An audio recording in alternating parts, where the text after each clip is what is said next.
warahmatullahi wabarakatuh. Terima kasih. Di sini kami akan mempresentasikan hasil diskusi kami mengenai permasalahan-permasalahan dari kelompok 1 dengan judul Desain Sintesis Aspirin dan Mekanismenya.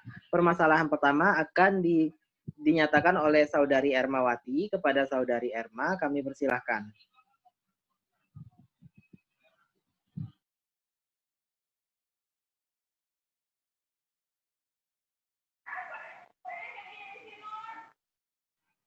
Baiklah, permasalahan saya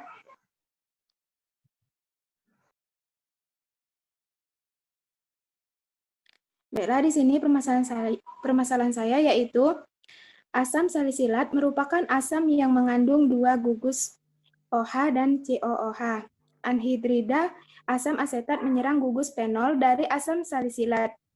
Bagaimana jika yang diserang adalah H pada gugus COOH pada asam salisilat tersebut? Kepada teman-teman yang ingin menjawab permasalahan saya, dipersilakan. Baiklah, saya Desti dengan NIM 010 akan mencoba membantu menjawab atas permasalahan dari Ermawati. Menurut saya di sini, jika anhidrida asam asetat menyerang H pada COOH, asam salisilat, maka hasil yang terbentuk bukanlah asam asetil salisilat atau aspirin, melainkan yang terbentuk adalah metil salisilat. Karena asam salisilat adalah desalat fenol, maka reaksinya tersebut merupakan asetilasi desilat fenol. Asetilasi ini tidak melibatkan ikatan CO yang kuat dari fenol. Bagaimana tanggapan dari Saudari Ermawati? Baiklah, terima kasih kepada Saudari Desti atas jawabannya, tetapi di sini saya merasa jawaban dari Desti kurang tepat. Apakah ada teman-teman yang ingin menambahkan jawaban? Dipersilahkan.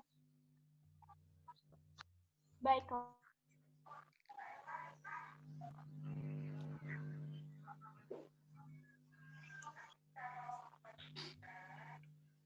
Baiklah, saya Denora Situmorang dengan NIM 056 akan mencoba karena asam salisilat merupakan asam bifungsional yang mengandung 2 gugus OH dan C. Reaksi asam salisilat dengan metanol akan menghasilkan metil salisilat. Reaksi dengan asam asetat anhidrida akan menghasilkan aspirin. Jika asam salisilat direaksikan dengan metanol, maka H yang diserang adalah H pada COO. Jika asam salisilat tersebut direaksikan dengan asam anhidrida, otomatis H yang diserang adalah H. Baik, terima kasih Ermawati. Itu jawab tambahan dari saya. Baiklah, terima kasih kepada Saudari Denora atas jawabannya. Jadi di sini dapat saya simpulkan dari jawaban Saudari bahwasanya jika anhidrida asam asetat menyerang H pada COOH asam salisilat, maka hasil yang terbentuk bukanlah asam asetil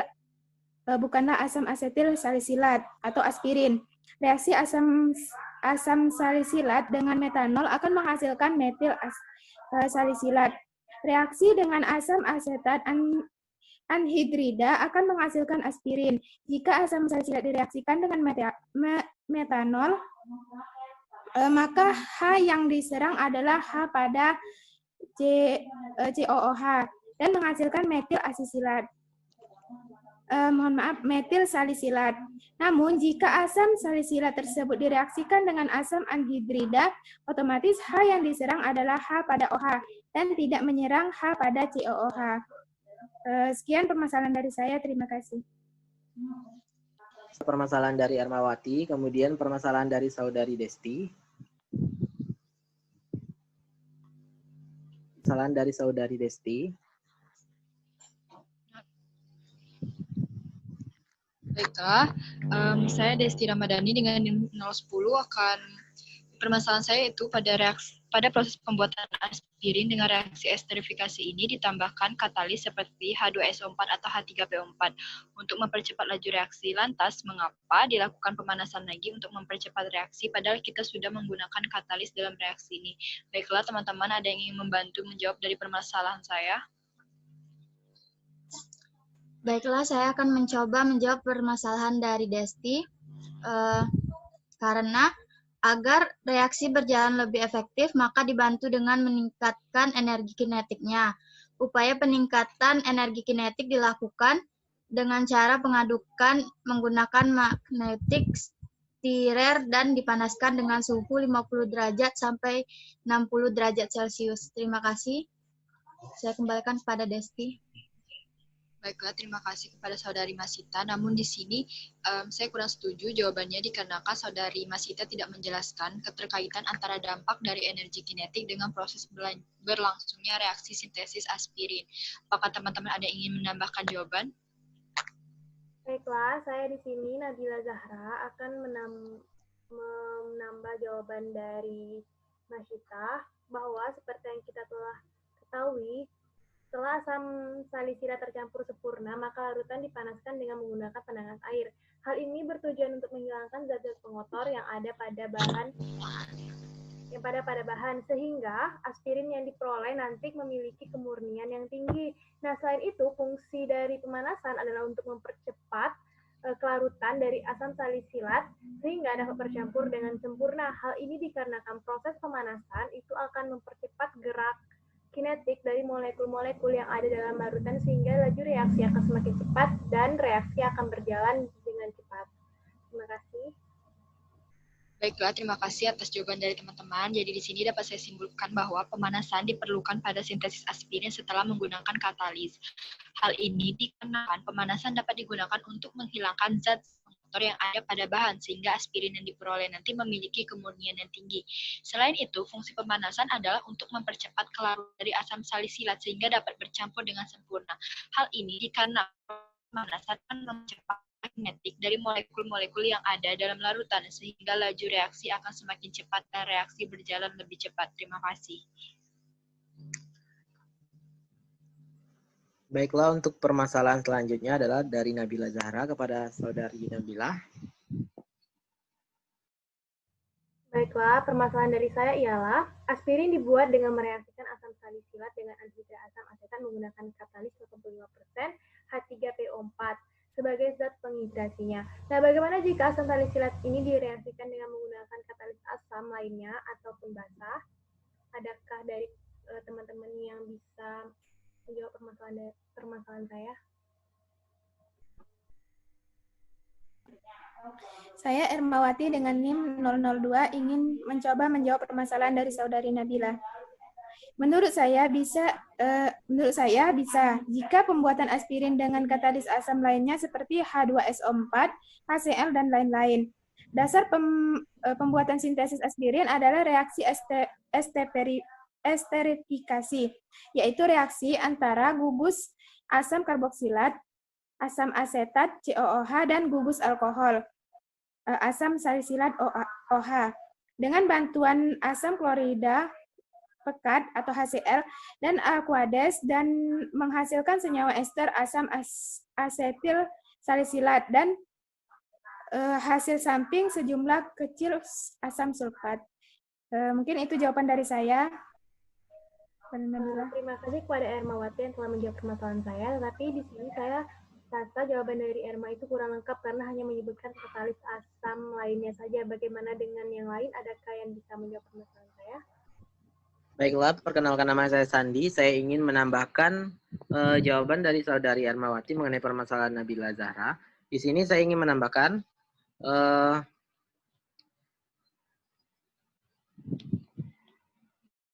diperoleh dengan proses asetilasi terhadap asam salisilat dengan katalisator H2SO4 pekat. Asetilasi adalah terjadi pergantian atom H pada gugus OH dan asam salisilat dengan gugus asetil dari asam asetil anhidrat. Karena asam salisilat adalah desalat fenol, maka reaksinya adalah asetilasi destilat fenol. Asetilasi ini tidak melibatkan ikatan CO yang kuat daripada fenol, tetapi tergantung pada pemakaian pemisahan ikatan OH. Jika dipakai asam karboksilat untuk asetilisasi, biasanya rendemen rendah, hasil yang diperoleh akan lebih baik jika digunakan suatu derivat yang lebih reaktif menghasilkan ester asetat. Nama lain aspirin adalah metil ester asetanol. Jika pembuatan aspirin dilakukan dalam katalis basa, maka laju reaksinya akan lambat dan dalam pembuatan aspirin tidak akan dihasilkan produk yang baik jika suasananya berair ataupun basah, karena asam salisilat yang terbentuk akan terhidrolisa menjadi asam salisilat berair. Terima kasih. Baiklah, terima kasih kepada Saudari Ermawati dan Saudara Sandi. Di sini dapat saya simpulkan bahwa bisa jika pembuatan aspirin dengan katalisis asam lainnya seperti H2SO4 dan HCl. Nah, dasar pembuatan sintesis aspirin adalah reaksi esterifikasi, yaitu reaksi antara gugus asam karboksilat dan gugus alkohol dengan bantuan asam klorida pekat. Nah, aspirin bisa diperoleh juga dengan proses asetilasi terhadap asam salisilat dengan katalisator H2SO4 pekat. Asetilasi adalah terjadinya pergantian atom H pada gugus OH dan asam salisilat dengan gugus asetil dari asam asetil anhidrat. Karena asam salisilat adalah desalat fenol, maka reaksinya adalah asetilasi destilat fenol. Asetilasi ini tidak melibatkan ikatan CO yang kuat dari fenol, tapi tergantung pada pemakaian pemisahan ikatan OH. Jika dipakai asam karboksilat untuk asetilasi biasanya rendah. Hasil yang diperoleh akan lebih baik jika digunakan suatu derivat yang lebih reaktif menghasilkan ester asetat. Nah, jika pembuatan aspirin ini dilakukan dalam katalis basah, maka laju reaksi ini akan lambat dan dalam pembuatan aspirin tidak akan dihasilkan produk yang baik jika suasananya berair ataupun basah. Karena asam salisilat ini sendiri terbentuk akan terhidrolisa menjadi asam salisilat berair. Baiklah, itu permasalahan dari saya. Permasalahan selanjutnya.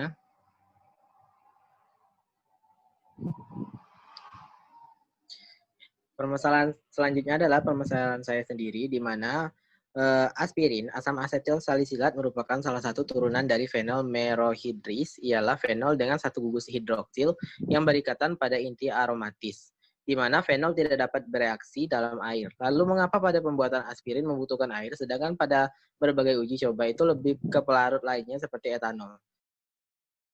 Apabila teman-teman ada yang ingin menjawab permasalahan saya, dipersilahkan. Baiklah, saya akan mencoba menjawab permasalahan dari Saudara Sandi. Menurut saya, karena pelarut yang digunakan itu tidak hanya metanol, tetapi juga bisa lainnya, seperti air, karena dalam melarutkan etanol itu membutuhkan air agar reaksi yang akan dilakukan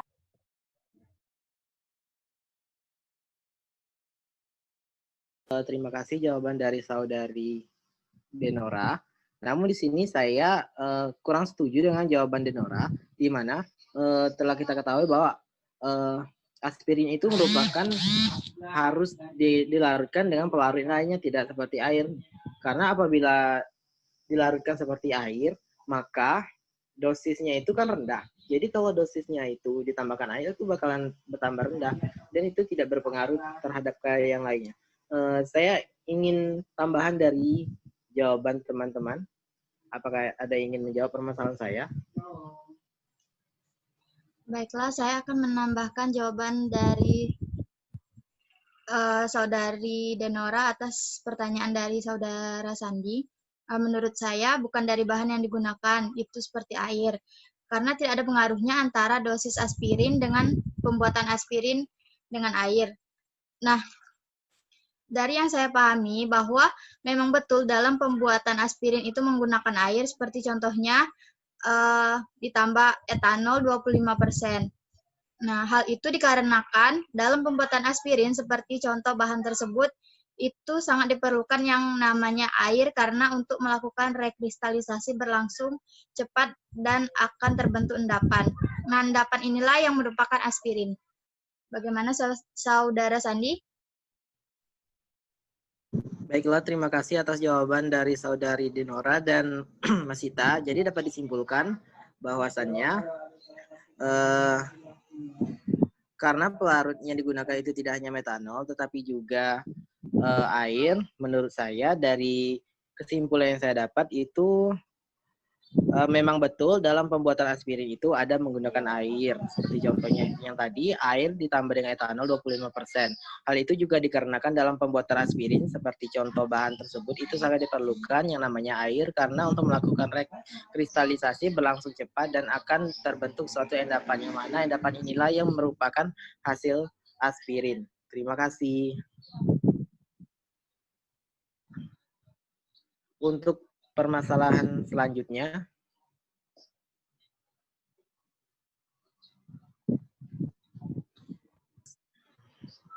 ya, kepada Saudari Denora. Permasalahan selanjutnya dari saya, Denora, dengan NIM 056.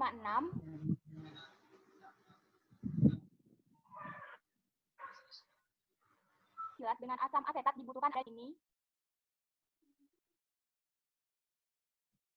Baiklah, di sini saya akan mencoba menjawab permasalahan dari Denora, yaitu aspirin dapat dibuat dengan mereaksikan asam salisilat dengan asam asetat dengan adanya katalis asam. Nah, gugus fenol pada asam salisilat membentuk ester dengan gugus karbosil pada asam asetat. Namun, reaksi ini lambat dan memiliki hasil yang relatif rendah. Pada proses pembuatan reaksi esterifikasi ini dibantu oleh suatu katalis asam untuk mempercepat reaksi, tapi pada penambahan katalis ini tidak terlalu berefek, maka dilakukanlah pemanasan untuk mempercepat reaksinya. Itu jawaban dari saya. Baiklah, tapi saya masih belum setuju dengan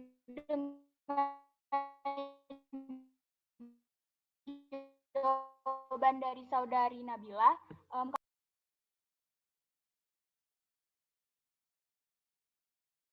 Saya Ermawati dengan NIM 002 ingin menambahkan jawaban dari Saudari Nabila. Menurut saya, katalis yang dapat digunakan salah satunya yaitu H3PO4 sebagai zat penghidrasi. Fungsi dari 85% H3PO4 yang ditambahkan adalah sebagai katalis dalam reaksi sintesis asam asetil salisilat dan pemberi suasana asam karena reaksi berlangsung pada suasana asam. Penggunaan asam fosfat dapat diganti dengan asam sulfat, dan apabila reagen yang digunakan anhidrida asetat sebagai pengganti asam asetat, reaksinya jauh lebih cepat dan memiliki hasil yang jauh lebih tinggi karena anhidrida asetat jauh lebih reaktif daripada asam asetat. Mungkin itu jawaban dari saya kepada Saudari Denora. Terima kasih.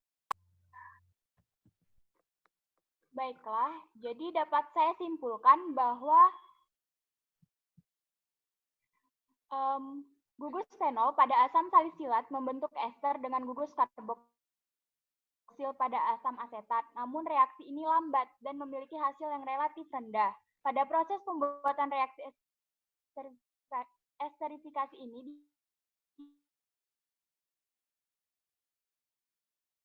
dibantu oleh suatu katalis asam untuk mempercepat reaksinya. Tetapi pada penambahan H3PO4 sebagai zat penghidrasi. Fungsi dari H3PO4 ini yaitu sebagai katalis dalam reaksi sintesis asam asetil salisilat dan pemberi suasana asam karena reaksi berlangsung pada suasana asam. Terima kasih. Baiklah, permasalahan selanjutnya dari Saudari Masita. Baiklah, saya akan bacakan permasalahan dari saya, yaitu apa yang terjadi jika aspirin atau asam asetil salisilat direaksikan dengan asam asetat anhidrat. Apakah teman-teman ada yang ingin menjawab permasalahan saya? Oke, terima kasih. Perkenalkan, nama saya Sandi. Saya akan menjawab permasalahan dari Masita. Menurut saya, anhidrida asetat menyerang atom H. Anhidrida asam asetat ini mengalami resonansi anhidrida asam asetat menyerang gugus fenol dari asam salisilat H terlepas dari min OH akan terputus menjadi asam asetat, dan asam asetil salisilat ini atau aspirin H akan lepas dari aspirin. Terima kasih.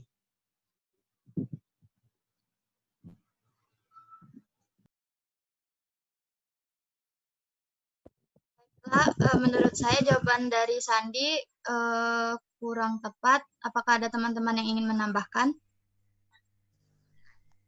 Saya Desti akan mencoba menambahkan jawaban dari Saudara Sandi.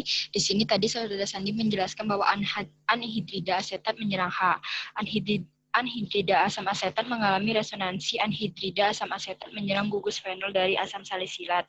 H terlepas dari OH akan terputus menjadi asam asetat dan asam asetil salisilat atau aspirin.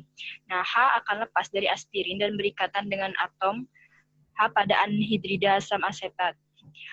Anhidrida asam asetat terputus menjadi asam asetat atau asam asetil salisilat aspirin. H akan terlepas dari aspirin. Dan di sini saya menambahkan bahwa asam asetat anhidrida juga terbuat dari 2 asam asetat glasial, sehingga pada pereaksian volumenya dan lain-lain semua sudah digandakan. Pada pembuatan aspirin juga ditambahkan udara untuk melakukan rekristalisasi pada aspirin sehingga berlangsung dengan cepat dan akan terbentuk endapan. Baiklah, terima kasih. Terima kasih atas jawaban dari saudari dan saudara. Maka dapat saya simpulkan, anhidrida asetat menyerang H, anhidrida asam asetat mengalami resonansi anhidrida, dan asam asetat menyerang gugus fenol dari asam salisilat. H terlepas dari OH akan terputus menjadi asam asetat dan asam asetil salisilat atau aspirin. H akan melepas dari aspirin dan berikatan dengan atom HAI pada anhidrida asam asetat. Anhidrida asam asetat terputus menjadi asam asetat dan asam asetil salisilat. Asam asetat anhidridat juga terbuat dari 2 asam asetat glasial, sehingga pada pereaksian volumenya dan lain-lainnya semua sudah digandakan. Nah, pada pembuatan aspirin juga ditambahkan udara untuk melakukan rekristalisasi berlangsung cepat dan akan terbentuk endapan. Terima kasih, saya kembalikan kepada moderator. Baiklah, itulah hasil diskusi dari permasalahan kami. Kurang dan lebihnya kami mohon maaf dan kami akhiri. Wabillahi taufiq wal hidayah. Wassalamualaikum warahmatullahi wabarakatuh.